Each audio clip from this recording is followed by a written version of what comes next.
Hello guys, in this video I'm going to show you how to block text chat on the Brawl Stars application.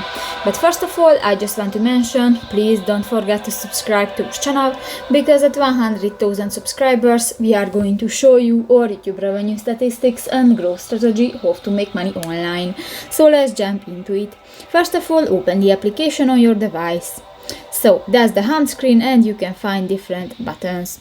New, just click to the three line at the upper right corner of the home screen and click to the first icon, the settings, and here you can find the social settings under the haptic feedback, the second rows.